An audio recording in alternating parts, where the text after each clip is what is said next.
क्यों जुड़ता है, कैसे जुड़ता है, और कैसे वो अपने आप को इनरिच कर सकता है, कैसे एडवांस बन सकता है, और किस प्रकार वो एक सफल और अच्छा टीचर बन सकता है, उसके लिए 5 कीवर्ड्स रखे हैं जो मैं शेयर करूँ।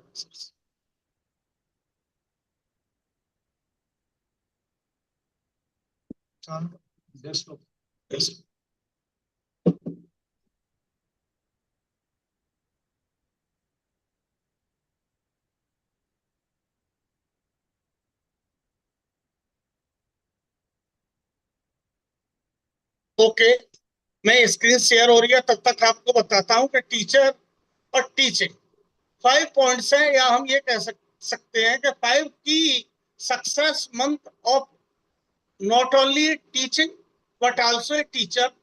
First, interest. Second, attitude. Third, values. Fourth, ideals. और फिफ्थ, एनवायरमेंट। ये 5 कीवर्ड्स हैं जो टीचर्स और टीचिंग इन दोनों के लिए मोर इफेक्टिव रहते हैं। सबसे पहले यदि हम बात करें इंटरेस्ट की,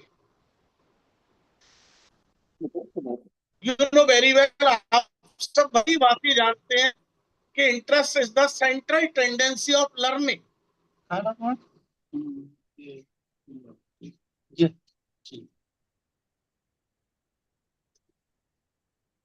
रुचि जिसको हम कहते हैं, वो इंटरेस्ट सेंट्रल टेंडेंसी है।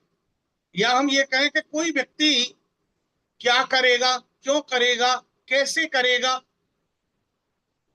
यदि इसको कोई डिसाइड और डिफाइन करता है तो सबसे बेस्ट तरीका है कि उस व्यक्ति के इंटरेस्ट से जान ले। आज हाँ,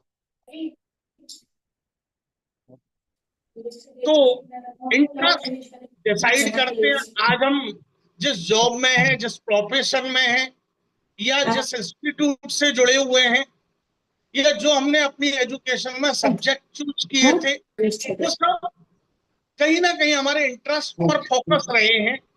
और आज वो इंटरेस्ट के कारण ही हम इस नेक, पवित्र और अच्छे व्यवसाय के साथ साथ जुड़े हुए हैं।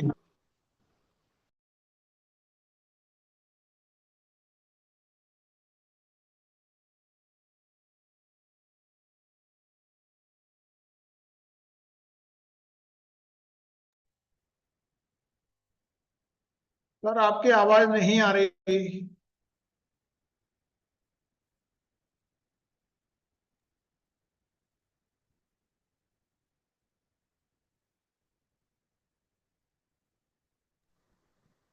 सर आवाज आ रही है? आ रही है सर, आवाज आ रही है, आपकी आ रही है। ओके ओके, तो देख,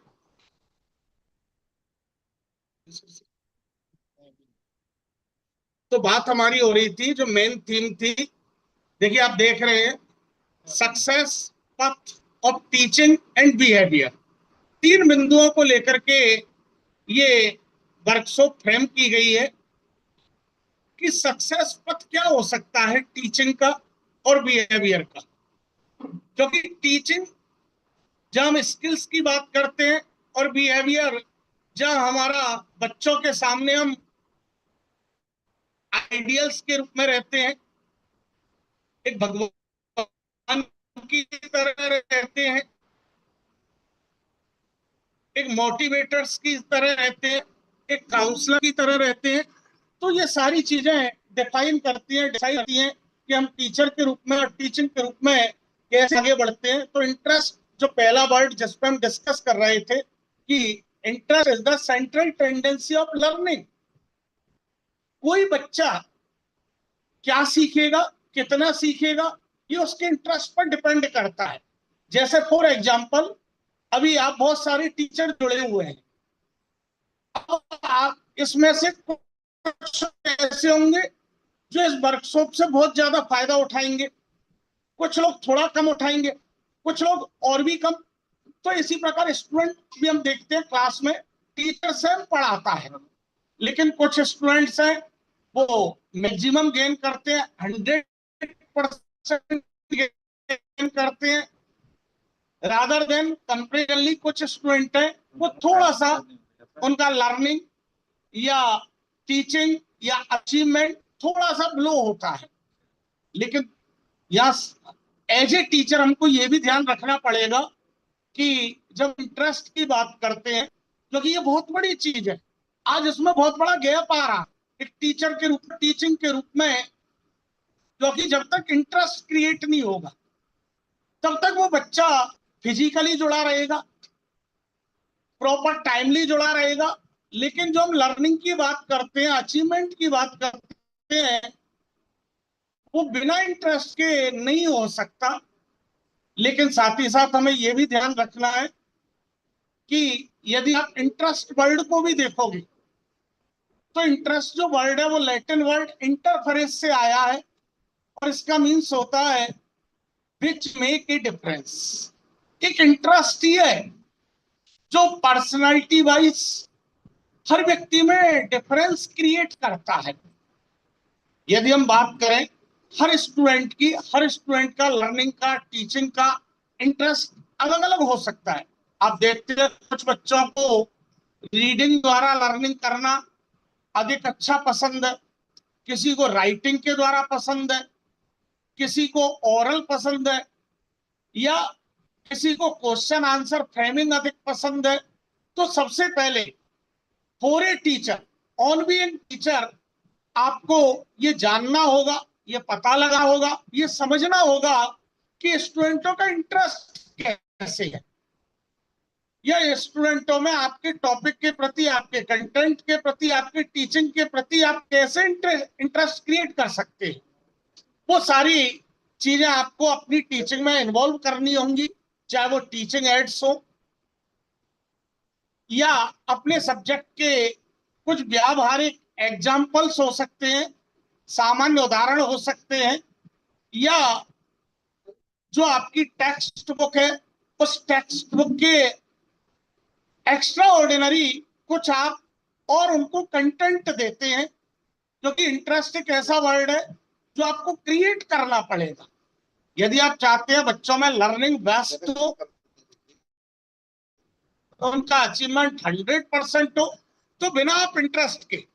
अब इसके साथ साथ इनडायरेक्ट वे में एक और बात आती है जो अरस्तु ने बहुत अच्छे तरीके से कही है। सर अब शेयर होती है, देखिए आप देख रहे हैं कॉन्सेप्ट ऑफ टीचिंग, जिसमें फर्स्ट पॉइंट स्क्रीन पर आप देख रहे हैं इंटरेस्ट। यही हमारी बात हो रही है। अब इंटरेस्ट में जो महत्वपूर्ण बात आती है कि यदि स्टूडेंट अपनी जगह है, स्टूडेंट इंटरेस्ट, लेकिन उसके लिए टीचर्स, क्योंकि टीचर्स क्लास में उसके लिए रोल मॉडल है, आइडियल वे में है। यदि टीचर स्वयं जितना इंटरेस्ट लेगा, मेरा मानना है, साइकोलॉजी मानती है, एक्सपर्ट मानते हैं कि स्टूडेंट उससे दुगना इंटरेस्ट लेकर के टीचिंग करता है, रीडिंग करता है, लर्निंग करता है। तो on being a teacher, concept of teacher, आपको दो बातें विशेष रूप से ध्यान रखनी है। एक तो आपको फुल एनर्जेटिक रहना है, फुल एनर्जेटिक रहेंगे तो आप इंटरेस्टफुल रहेंगे। साथ ही साथ आपको ये ध्यान रखना है कि आपके जो स्टूडेंट्स हैं, आपका जो सब्जेक्ट्स है, उसमें इंटरेस्ट के डायमेंशंस क्या है, या स्टूडेंटों के वो कौन से पॉइंट ऑफ व्यू है बिहेवियर की दृष्टि से जहां बच्चों को इंटरेस्ट आप क्रिएट कर सकते हैं, चाहे आपके वो टीचिंग एड्स हो, या एक्स्ट्रा ऑर्डिनरी कंटेंट हो, या आपके प्रैक्टिकल एग्जाम्पल्स हो। सेकंड जो पॉइंट आप देख रहे हैं वो है एटीट्यूड। ये भी एक कॉमन वर्ड है जो आप जानते हैं, जिसे हम नजरिया, दृष्टिकोण, सोच, समझ, मत, धारणा या विचार कहते हैं। यू नो वेरी वेल, आप सभी जानते हैं there are two types of attitude, first positive, second negative. बात आती है कि पॉजिटिव कब होता है और नेगेटिव कब होते हैं। तो चाहे वो एटीट्यूड, यदि हम कॉमनली बात करें तो ये डिपेंड करता है रिसोर्सेज पर। रिसोर्सेज जिन्हें हम साधन कहते हैं, जिन्हें हम मटेरियल्स कहते हैं। यदि आपके पास, आपने जो टॉपिक फ्रेम किया है टीचिंग के लिए, प्लान किया है, और यदि आपके पास जो आपने प्लान किया है, जो आपका टॉपिक है, उसके अकॉर्डिंग आपके पास रिसोर्सेज हैं, खुली आप रिसोर्सेज हैं, तो आप डेफिनेटली पॉजिटिव माइंड सेट के साथ में टीचिंग कराएंगे।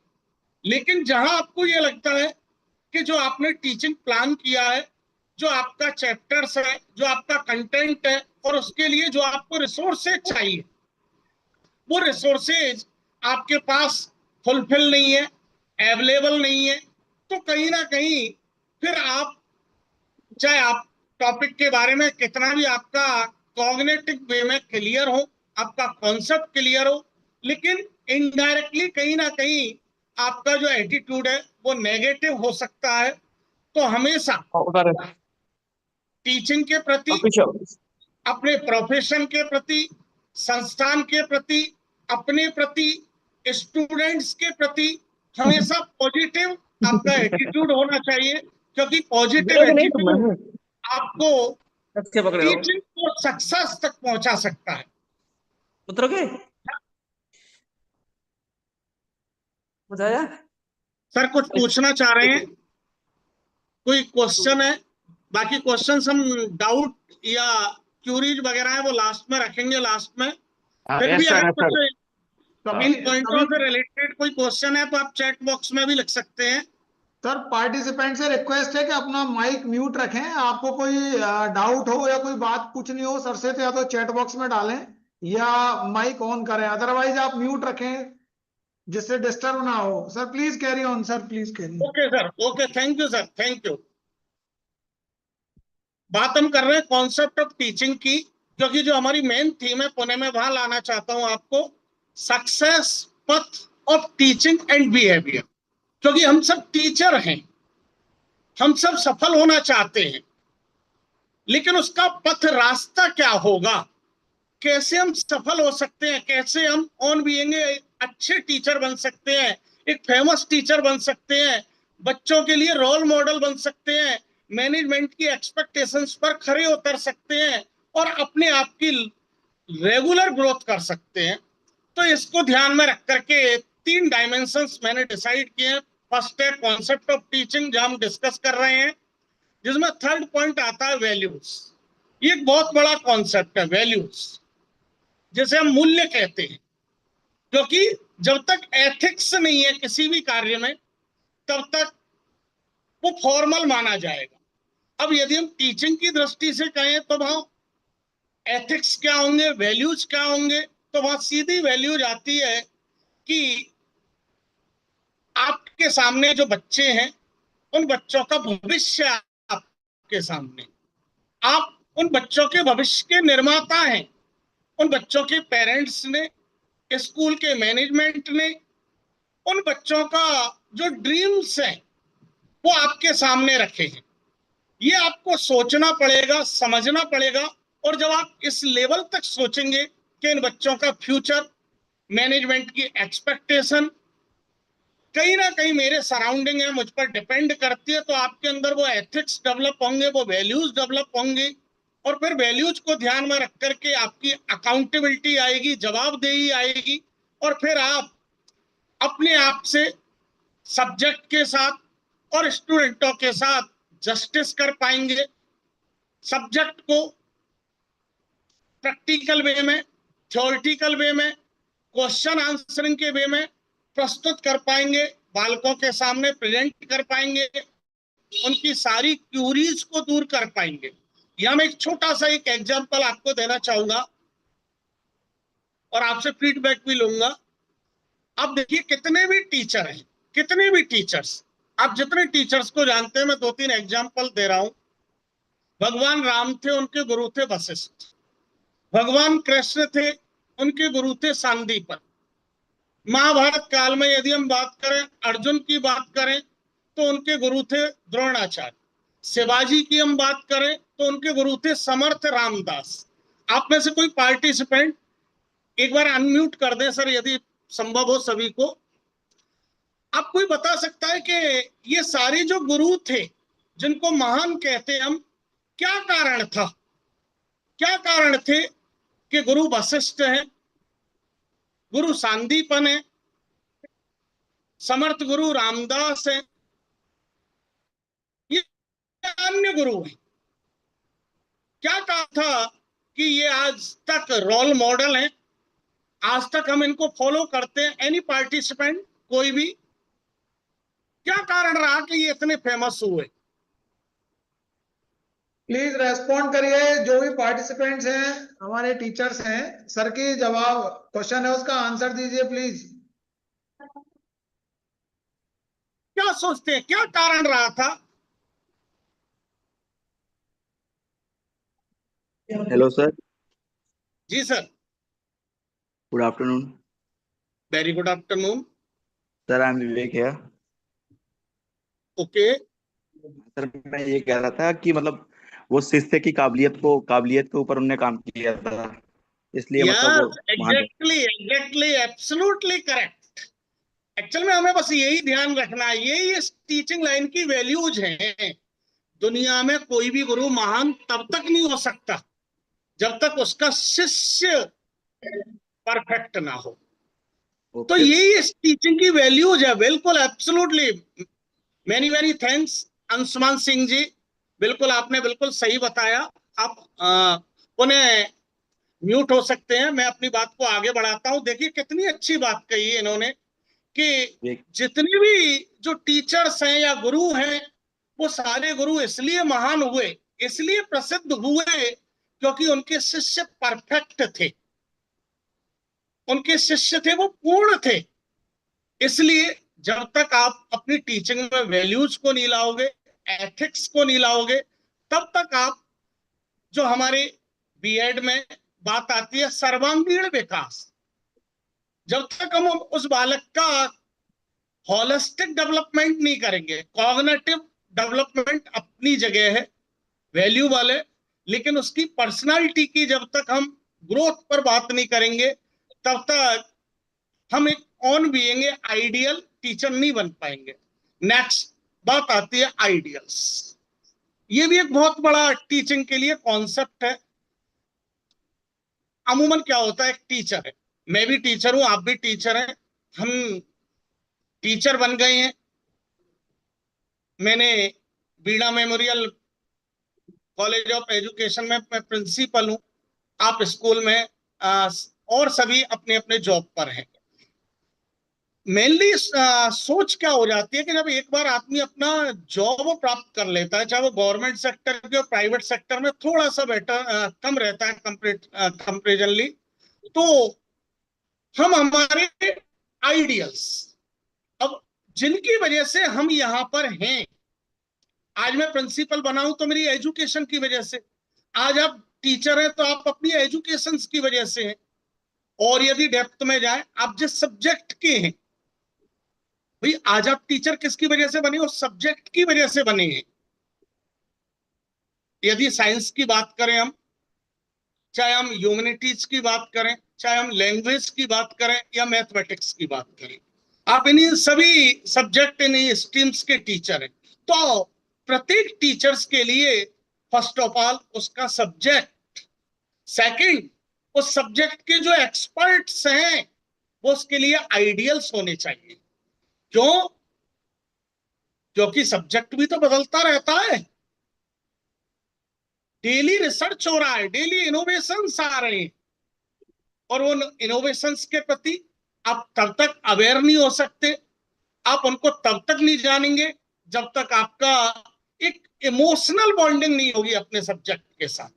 और सब्जेक्ट के जब आपका आइडियल्स रूप में रहेगा, तो निश्चित रूप से आप सब्जेक्ट भी आपका आइडियल रहेगा, और सब्जेक्ट के एक्सपर्ट्स हैं वो भी आपके आइडियल्स रहेंगे, और आपका जो फिक्स्ड माइंड, उससे आप ग्रोथ माइंड सेट की तरफ जाएंगे। अर्थात हमेशा इनोवेशन, क्योंकि सब्जेक्ट है, उसमें अकॉर्डिंग टू टाइम चेंज आते हैं, रिसर्च होती है, इनोवेशन आते हैं, तो उनको आप तभी जान पाएंगे, एडप्ट कर पाएंगे, समझ पाएंगे, और अपनी टीचिंग में जोड़ पाएंगे जब उनसे आपका एक इमोशनल मनोज बॉन्डिंग सर, होगा। Excuse me ji Manoj sir. Sir, yes sir. मैं एक छोटा सा अनाउंस कर रहा हूँ ग्रुप में। जी। स्टाफ आप सभी लोग अपना वीडियो कैमरा जो भी है ऑन कीजिए, so that we can have the images copied, we can take your photographs also. Manoj sir please please go on sir. Okay sir, okay sir, thank you sir. Next हम बात कर रहे हैं concept of teaching में। आपने देखा 4 pillar आपने देखे थे, अब ये 5th पिलर है जो वेरी इंपॉर्टेंट है। On being a teacher, on teaching process, environment. एक जनरल वर्ड है वातावरण। अब वातावरण लैंग्वेज वाले टीचर्स हैं, उन्होंने सुन रखा है, एक दुआ आता है, कदली सीप भुजंग मुख स्वात एक गुण तीन, जैसे संगत बैठिए तैसे ही गुण तीन। अर्थात ये एनवायरमेंट, ये सीधा फोकस करता है आपकी हैबिट्स पर, ये सीधा फोकस करता है आपकी नेचर पर, ये सीधा फोकस करता है आपके थॉट पर। अब जिस एनवायरमेंट में, अब एनवायरमेंट आपकी फैमिली का एनवायरमेंट हो सकता है, आपके इंस्टीट्यूट का एनवायरमेंट हो सकता है, आपकी क्लास का एनवायरमेंट हो सकता है, आपके स्टूडेंट का एनवायरमेंट हो सकता है। ओवरऑल की बात कर रहे हैं, क्योंकि जितना हेल्दी एनवायरमेंट होगा आपकी हैबिट उतनी अच्छी होंगी, आपकी नेचर अच्छी होंगी। हैबिट के विषय में आप सभी जानते हैं, early to bed and early to rise make a man healthy wealthy wise, खूब हम बोलते आए हैं।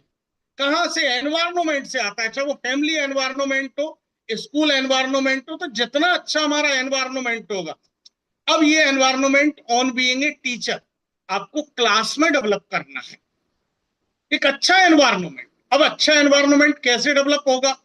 उसके लिए सबसे पहले आपको अपने सब्जेक्ट को परफेक्ट वे में बच्चों के सामने प्रेजेंट करना होगा। फिर एक बीच में वर्ड आया था, 3rd पॉइंट आप देख रहे हैं, वैल्यूज, जहां एथिक्स की बात कर रहे हैं, वो आपके मन में एक इमोशंस होना चाहिए, भाव होना चाहिए ऑन बीइंग ए टीचर, कि आपको आपके सब्जेक्ट में, उस टॉपिक के विषय में आपको जितना आता है, अब सारा बच्चों के सामने प्रेजेंट करिए। आपको कुछ सेविंग नहीं करनी है, और अगर आपने सेविंग कर ली है तो आप महान टीचर नहीं बन पाएंगे। इसलिए जब आप बच्चों के सामने पूरा प्रेजेंट करेंगे, जो आपको आता है, बेस्ट मेथड से प्रेजेंट करेंगे। देखिए, कंप्लीट कंटेंट प्रेजेंट करना है, वेल मैनर्ड वे में, well up to date method के द्वारा जब आप प्रेजेंट करेंगे, तो निश्चित रूप से क्लास में हेल्दी एनवायरमेंट क्रिएट होगा। साथ ही साथ क्लास में आप अकॉर्डिंग टू सिचुएशन, जैसे हम डिसिप्लिन कह रहे हैं, जैसे हम एनवायरमेंट कह रहे हैं, उसका आप ध्यान रखेंगे।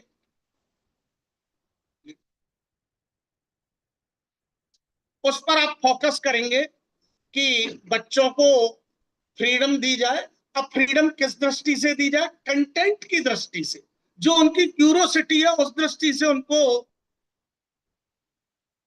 फ्रीडम दी जाए। तो आपने देखा कि जो हमारे 5 पॉइंट्स थे, जो हमारी on being a teacher as a teaching process best बना सकते हैं। अब हम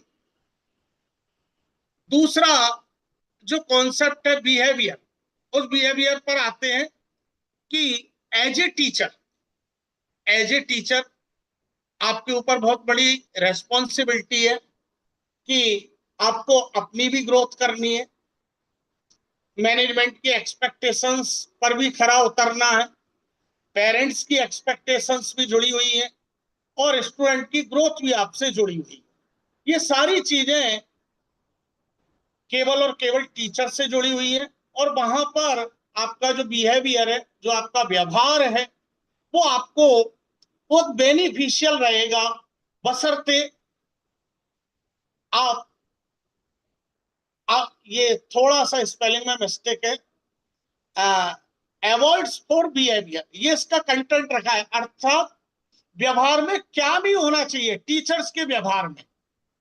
फर्स्ट में आपने देखा टीचिंग की दृष्टि से क्या होना चाहिए, और जो हमारा व्यवहार है एज ए टीचर, क्योंकि हम एक निश्चित समय इंस्टीट्यूट में, स्कूल में रहते हैं, हम फैमिली में भी रहते हैं, हम सोसाइटी में भी रहते हैं, तो वहां पर हमारा जो व्यवहार है, वहां हम उस व्यवहार को परफेक्ट वे में कैसे रख सकते हैं, तो उसके लिए हमें कुछ चीजों से बचना होगा, अवॉइड करना होगा, उनको दूर करना रखना होगा।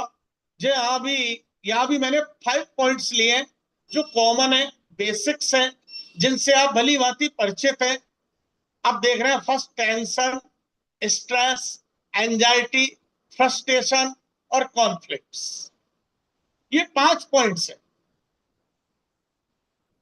Each and every person, each and every teachers, हम कितना भी प्रयास करें कि इनसे बच सकें, इनसे दूर रहें, लेकिन प्रैक्टिकल वे में, व्यवहार के रूप में ऐसा संभव नहीं है। ये हमसे जुड़े हुए हैं।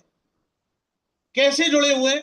लेकिन एक अच्छा टीचर, एक आदर्श टीचर, एक परफेक्ट टीचर, इन सभी जो 5 आपको दिखाई दे रहे हैं, टेंशन से लेकर कॉन्फ्लिक्ट तक, बड़े सहजता से, बिल्कुल इजीली इनसे दूर हो जाता है।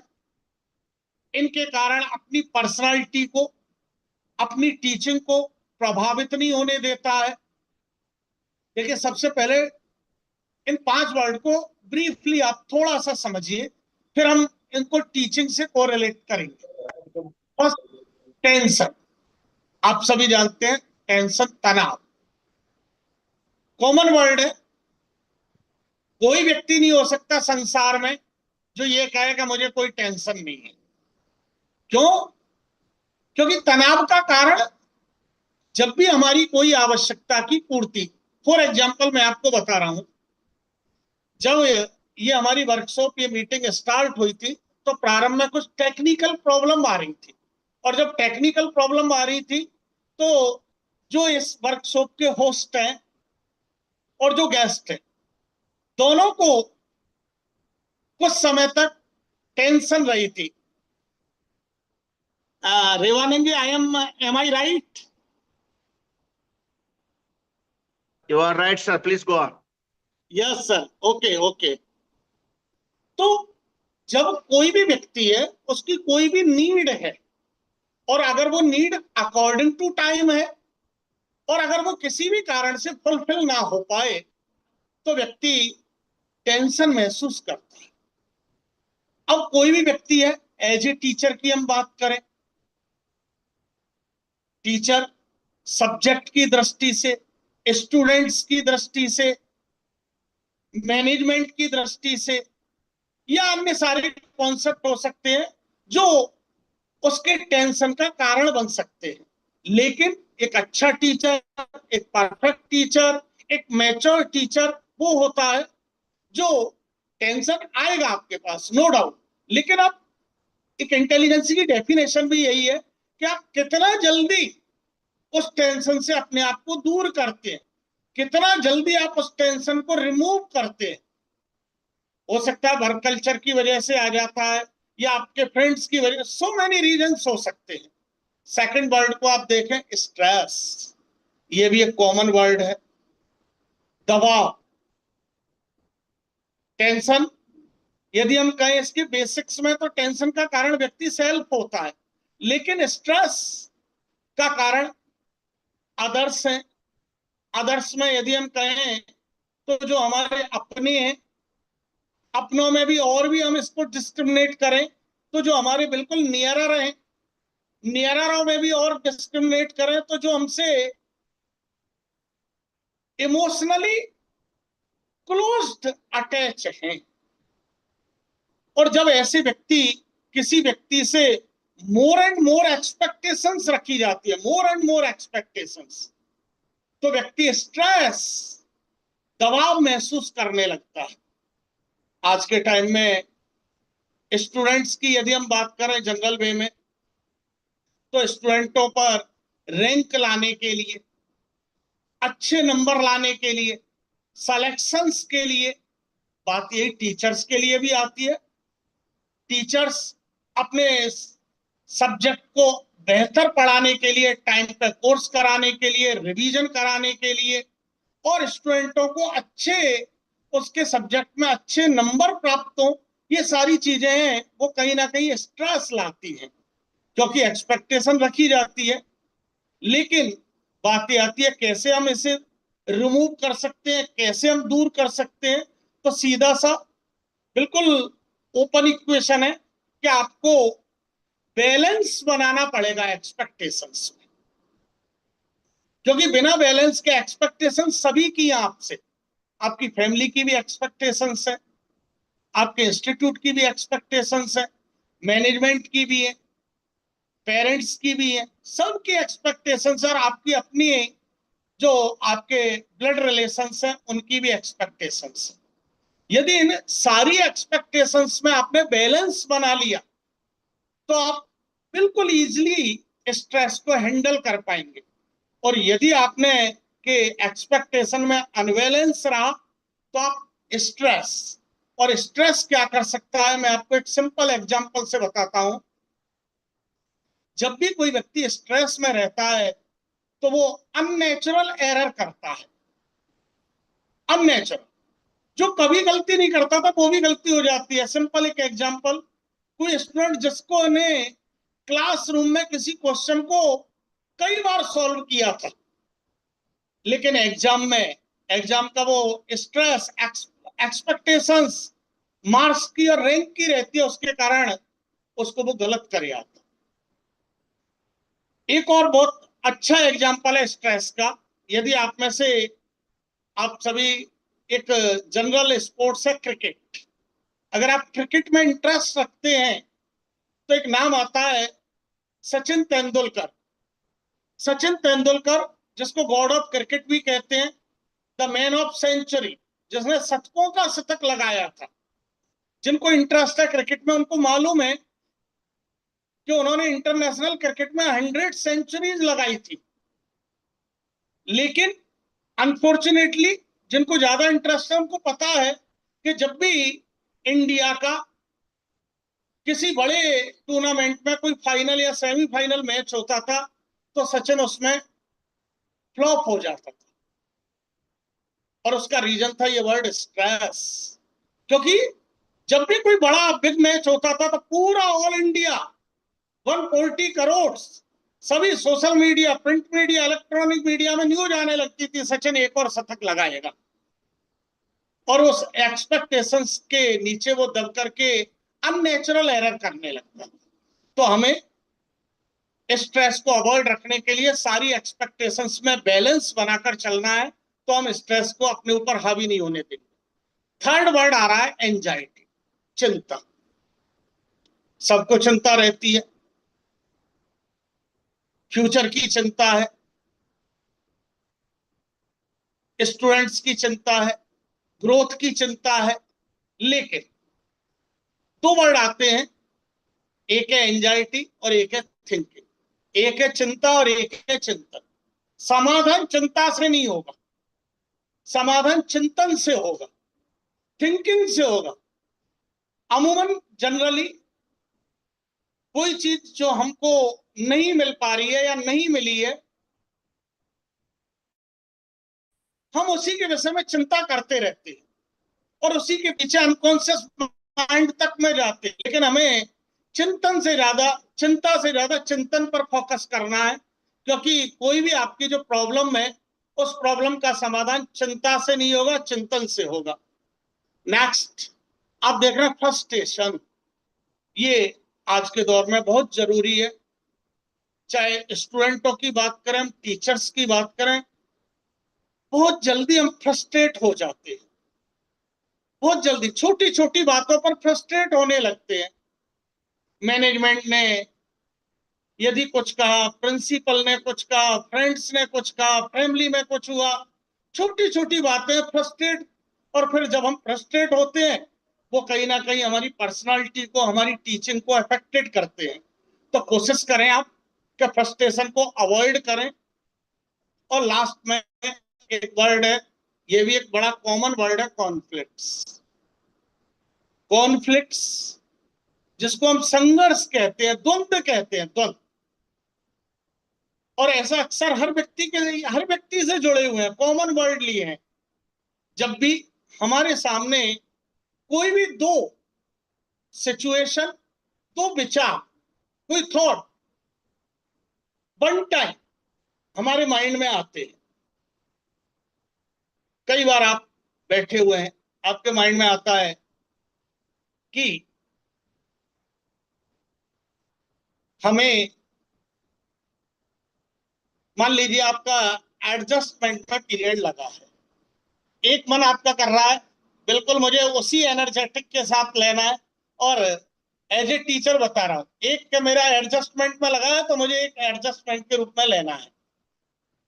दूसरा एक सिंपल उदाहरण बता रहा हूं, एज ए स्टूडेंट्स में थोड़ा सा, एक स्टूडेंट्स है, शाम को वो पढ़ने बैठा और पढ़ते समय उसके माइंड में दो कंट्रोडक्टल थॉट आए। एक थॉट कह रहा है कि अभी पढ़ लो, सुबह आराम से जग जाओ, लेकिन दूसरा राइट वाला कह रहा है कि नहीं, अभी तुम सो जाओ, मॉर्निंग में जल्दी जगकर पढ़ सकते हो। अब दोनों की अपनी अपनी क्वालिटीज है। जो लेफ्ट वाला है जो कह रहा है अभी पढ़ लो शाम को, वो कह रहा है सुबह का कोई भरोसा नहीं है, लाइट नहीं आई तो कैसे पढ़ाई करोगे। लेकिन दूसरा है अदर एंड, उसका अपनी क्वालिटी है, वो कह रहा है कि अभी सो जाओ, मॉर्निंग में अच्छी पढ़ाई होती है, उस समय हमारी बुद्धि है वो तीव्रता से काम करती है। तो ओवरऑल अमूमन क्या होता है, व्यक्ति, हमारे सामने भी बहुत सारे कॉन्फ्लिक्ट्स आते हैं और उन कॉन्फ्लिक्ट्स में हम डिसीजन नहीं कर पाते, क्योंकि सीधा हमारा डिसीजन अफेक्टेड होता है। तो जब भी कॉन्फ्लिक्ट हमारे सामने आए, हमारे सामने द्वंद्व आए, दो परस्पर विरोधी विचार आए, तो हमें एक अच्छा डिसीजन करना चाहिए। उस अच्छे डिसीजन के लिए आप तीन बातों को याद रखें, आपका डिसीजन कभी भी गलत नहीं होगा। पहली बात, ऑन बीइंग ए टीचर, सबसे पहले आप अपनी एबिलिटी, अपनी कैपेसिटी, और यदि इसको और एक्सप्लेन करना चाहें तो आप अपने डेजिग्नेशन को भी ध्यान रख सकते हैं। अपनी एबिलिटी, कैपेसिटी को ध्यान में रखिए। दूसरी महत्वपूर्ण बात, जो आपके सराउंडिंग है, जो आप पर डिपेंडेड हैं, उन लोगों की आपसे एक्सपेक्टेशंस क्या है। और तीसरी जो महत्वपूर्ण बात आती है वो ये आती है कि आप जो डिसीजन ले रहे हैं उसका फ्यूचर में क्या इंपैक्ट हो सकता है। वो पॉजिटिव भी हो सकता है, नेगेटिव भी हो सकता है, न्यूट्रल भी हो सकता है। यदि इन तीन चीजों को आप ध्यान में रखेंगे और कोई भी डिसीजन लेते हैं तो आप बहुत इजीली जो आपको कॉन्फ्लिक्ट है उस कॉन्फ्लिक्ट से बाहर आ सकते हैं। लास्ट में आप देख रहे हैं जो इसका कंक्लूजन के रूप में रखा है कि एज ए टीचर, जो टीचिंग है और बिहेवियर है, उसके लिए हमारा सक्सेस पथ क्या हो सकता है। अब देखिए, पथ, चार वर्ड आप देख रहे हैं, यहीं से मैंने इसको थोड़ा सा कंक्लूजन करने का प्रयास किया है। पथ में आप देख रहे हैं चार वर्ड है, P for patience, A for accountability, T for tactfulness और H फॉर ऑनेस्टी।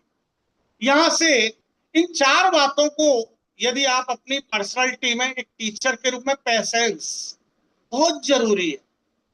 मैं तो ये कहता हूं कि जो पेशेंस है, जो धैर्य है, वो टीचर का ब्रह्मास्त्र होता है। वो आपको एक अवसर देता है। कई बार होता है आपको कोई चीज अच्छी नहीं लग रही है, आज ही का मीटिंग बात आ रही है, तो बहुत सारी चीजें थी मीटिंग में, हो सकता है मुझे, आपको, कोई को अच्छी नहीं लगी, और यदि आप पेशेंस रखते हैं तो आपको टाइम मिलता है, आपको एक अवसर मिलता है। क्योंकि कई बार ऑन टीचर एक्सपेक्टेशंस के अकॉर्डिंग ग्रोथ नहीं कर पा रहा, आंसर नहीं दे पा रहा, तो कहीं ना कहीं आपको गुस्सा भी आएगा। आप, तो उस स्थिति में आपको पेशेंस, धैर्य बहुत रखना पड़ेगा। और टीचिंग प्रोफेशन तो धैर्य का है, क्योंकि हमारे सामने सभी प्रकार के बालक हैं, टैलेंटेड बालक भी है, एवरेज बालक है। एक ही टाइम में, एक ही मेथड से, एक ही रिसोर्सेज के द्वारा तीनों को एक साथ लेकर चलना है, और वो सब तब तक संभव नहीं होगा जब आपके अंदर पैसेंस ना हो। ये तो मेरा मानना है, ये पैसेंस टीचर के लिए, टीचिंग की दृष्टि से, व्यवहार की दृष्टि से उसका अल्टीमेट ऑर्नामेंट है, उसका ब्रह्मास्त्र है, आभूषण। दूसरा जो वर्ड है, ये आज के दौर में बहुत रैशनल है। अकाउंटेबिलिटी बहुत जरूरी है।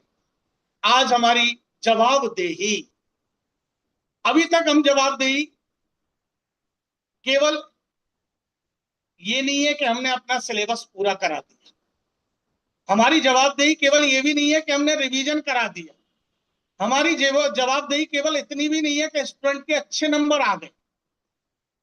हमारी जवाबदेही इससे कहीं ज्यादा अधिक है। ये सब तो है, हमें ये भी देखना है कि हमारा अपना कितना ग्रोथ हो रहा, संस्था कितना रन कर पा रही है, और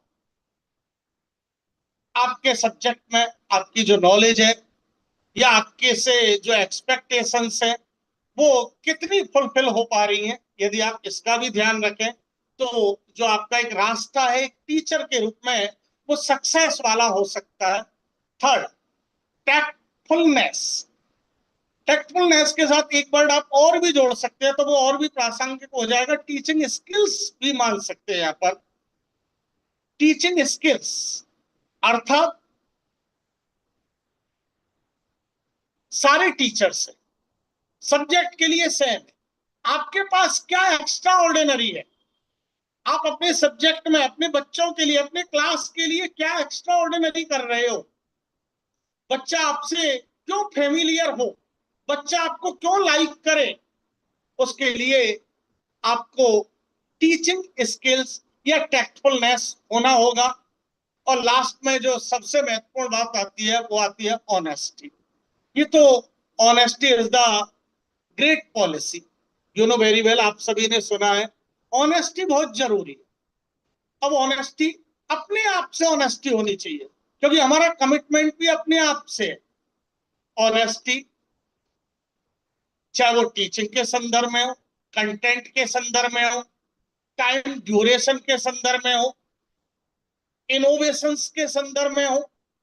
केवल इसलिए नहीं कि हमसे कोई ऑर्डर निकाला गया है तब हम उसे फॉलो करेंगे, हम ऑनेस्ट रहें, क्योंकि हमें अपना भी तो एडवांस, हमें भी तो आगे बढ़ना है, हमें अपने आप को आगे बढ़ाना है, और अपने आप के साथ साथ अपने सब्जेक्ट के प्रति, स्टूडेंट्स के प्रति जब हम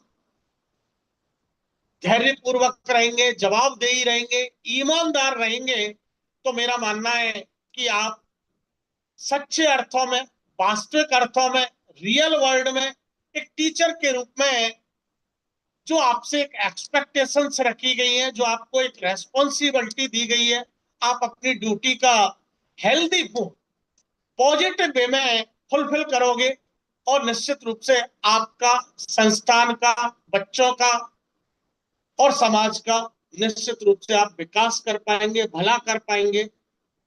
तो ये एक हमारा सक्सेस पथ था, on being a teacher, teachers, teaching process और बिहेवियर। अब 10 मिनट्स है अभी 2 बजने में, तो सर मैं रेवानंद जी सर से रिक्वेस्ट करूंगा कि कोई भी जो डाउट्स है, संशय, कोई भी क्यूरीज है, कोई क्यूरियोसिटी है, उस विषय में हम क्वेश्चन आंसर के रूप में एक शॉर्ट सेशन इस तरीके का 10 मिनट का रख सकते हैं sir. Ji sir. Yes, sir. Now the staff may ask the any doubts, or you can go for any doubt clearance for next 10 minutes. Staff, you may ask sir any doubts, what are you feel to ask.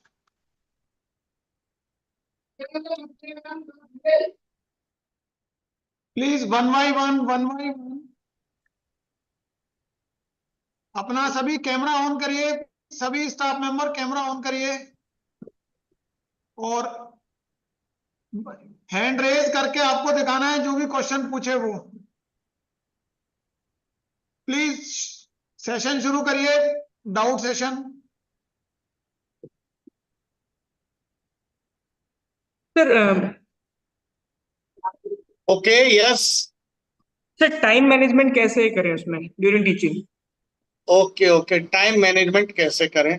देखिए तीनों word आते हैं, time management, stress management, ये भी बहुत जरूरी है। Time management के लिए देखिए, हमें जब तक आप आगे नहीं बढ़ेंगे, जब तक आप आगे नहीं बढ़ेंगे तब तक आप स्टूडेंट को आगे नहीं बढ़ा सकते। अर्थात आपको सारी चीजें लेकर के चलनी पड़ेंगी। जैसे हम कहते थे कि स्टूडेंट के लिए एक टाइम टेबल होता है, तो ठीक उसी तरीके से हमारे लिए अपना भी एक टाइम टेबल होता है।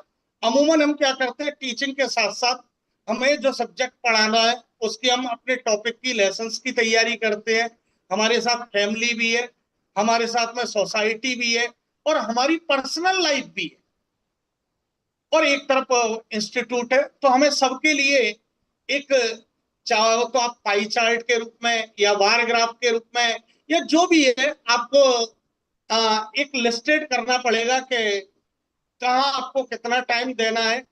और ये जो टाइम मैनेजमेंट वर्ड है, ये थ्योरेटिकल वर्ड नहीं है सर, मैं आपको कहना चाहूंगा, ये प्रैक्टिकल वर्ड है। हो सकता है एक दो बार जब आप शुरुआत में किसी चीज को कोरिलेट करोगे तो आपको हो सकता है थोड़ा सा एबनॉर्मल लगे, लेकिन जो जो आप उस रूटीन को एक्सपीरियंस में लाओगे, फॉलो करोगे, तो निश्चित रूप से आप बेहतर तरीके से टाइम मैनेजमेंट कर पाएंगे। और सर आपने बहुत अच्छा क्वेश्चन पूछा। एक चीज और कहना चाहूंगा कि टाइम मैनेजमेंट हर व्यक्ति का अपना होता है, क्योंकि मुझे नहीं पता आपको क्या इंटरेस्ट है, मेरे इंटरेस्ट अलग है, आपके इंटरेस्ट अलग है। मुझे नहीं पता है आपको किस प्लेटफॉर्म पर कितना टाइम देना है। तो इसलिए हर व्यक्ति अपने इंटरेस्ट, अपनी हैबिट्स, अपनी एक्सपेक्टेशंस और आपके जो सराउंडिंग है और जो आप पर डिपेंडेड है, उन सबको ध्यान में रख करके और पर्सनल ग्रोथ को ध्यान में रख करके एक चार्ट बना सकते हैं, और उसके अकॉर्डिंग आप अपने टाइम को बैलेंस कर सकते हैं। Next question please. Manoj sir. जी sir. Sir, I would like to request you one particular thing is that classroom management. Okay Can you please brief on 5 minutes? Okay sir. Okay sir, classroom management में सबसे पहली चीज तो, बहुत आपने बड़ा अच्छा क्वेश्चन उठाया है सर। एक 2013 में एक सेमिनार हुई थी, मैं हमारे IQAC के रेस्पेक्टेड सर यशवंत सर हैं, उनको भी थोड़ा सा नोटेड कराना चाहूंगा सर। उसी तरह से ये जुड़ा हुआ है। एक्चुअल में उस दौरान सर आपके ध्यान में होगा, बहुत सारे स्कूल्स वगैरह में कुछ अप्रिय घटनाएं घटी थी। गुजरात का एक मैटर था, जोधपुर का एक मैटर था। तो अब उसी से जुड़ा हुआ है ये। आपने कहा सर क्लासरूम मैनेजमेंट की, तो क्लासरूम मैनेजमेंट में सर सबसे पहली चीज तो मैं एक एथिक्स वाला आंसर दूंगा सर आपको, फिर आपको थ्योरेटिकल और प्रैक्टिकल आंसर दूंगा। क्लासरूम मैनेजमेंट में कहीं कोई दिक्कत नहीं आएगी। सबसे पहले हम ऑन बीइंग ए टीचर हम ये मान लें कि जो हमारी क्लास में बच्चे बैठे हैं, उन बच्चों में और जो हमारे घर पर बच्चे बैठे हैं उनमें कोई अंतर नहीं है। पहली चीज तो आपको ये मानना पड़ेगा कि जो क्लास में आपके जो बच्चे हैं वो आपके स्टूडेंट नहीं है, आपके इमोशनल और ब्लड रिलेशन वाले हैं। अगर आपने इतना मान लिया तो बहुत सारी चीजें, हम कहते भी हैं गुरु गोविंद दोनों खड़े काके, जब गुरु को भगवान से ऊपर मान लिया तो क्यों ना हम हमारे स्टूडेंटों को हमारे सगे बच्चों जैसा मान लें। अगर आप एक बार मानकर प्रैक्टिकल करके देखिए, अब जो एक कहीं ना कहीं इनडायरेक्टली क्लास में रूम मैनेजमेंट की बात आती है, दूसरी सर आपने कही थी जो साइकोलॉजिस्टों ने बताया है और साइंसिस्टों ने बताया है, उसके लिए उन्होंने एक मॉडल बताया है सर कि क्लास को अच्छे से हम कैसे एंगेज रख सकते हैं। तो उसके लिए 3 चीजों पर उन्होंने फोकस किया था, और एक एजुकेशनिस्ट है, फ्लेंडर्स है उनका नाम, फ्लेंडर्स इंटरैक्शन मॉडल। तो उसके लिए उन्होंने कहा जनरली क्या होता है, 3 चीजें होती है हमारी क्लास में टीचिंग में। टीचिंग में हमारी 3 चीजें होती है, जिनमें पहली चीज होती है कोई भी हमारा कंटेंट है उसका प्रेजेंटेशन या एक्सप्लेनेशन। टीचर है बोर्ड के द्वारा या अन्य कोई भी उसकी स्ट्रेटजी हो सकती है, उसके द्वारा अपने कंटेंट को प्रेजेंट करता है। सेकंड होता है बच्चों को नोट डाउन कराना, और थर्ड होता है उनकी डाउट दूर करना। तो यदि कोई भी व्यक्ति प्रेजेंटेशन और बच्चों को नोट डाउन कराने और बच्चों के डाउट्स या प्रॉब्लम सॉल्विंग, इन तीनों को फ्लेंडर्स हैं उन्होंने तो क्लियर कहा है कि यदि 60 मिनट का पीरियड है, 60 मिनट का पीरियड है तो 25 मिनट्स ओरल एक्सप्लेनेशन होना चाहिए, 25 मिनट्स रिटन वर्क होना चाहिए, और लास्ट के 10 मिनट्स है वो हमेशा क्लास में as a assignment, as a evaluation, as a doubt session होनी चाहिए। जी next question please.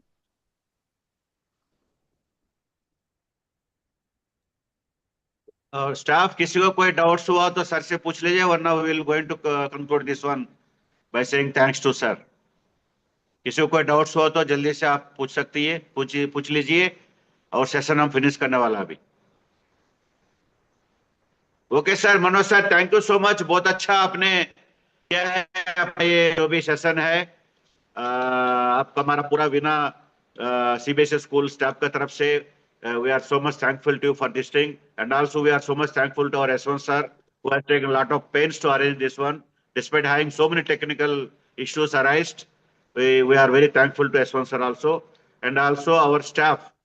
And for any next session, please note down the important points. Also try to raise some questions so that other staff will learn something different. Right? हाँ, Thank you एक so much sir for एक sir वंचित, आज का जो भी हमारी workshop है इसका पूरा वीडियो यूट्यूब पर अवेलेबल है अभी से जी। ही, तो आप चाहें वहां से देख सकते हैं। लिंक मैं आपको ग्रुप में पोस्ट कर दे रहा हूं। अभी पूरी वर्कशॉप का फुल वीडियो यूट्यूब पर अवेलेबल है। Okay sir, thank you for all. Sir, I also thank you for not only IQAC member but also principal of Bina Memorial CBSE School for the available me a great opportunity to explain my experience, and I try best to best. Thank you much. Thank you so much. Thank you Okay. Sir, thank you. Okay sir, thank you so much. अभी हम leave करेंगे meeting का ना। Okay sir, thank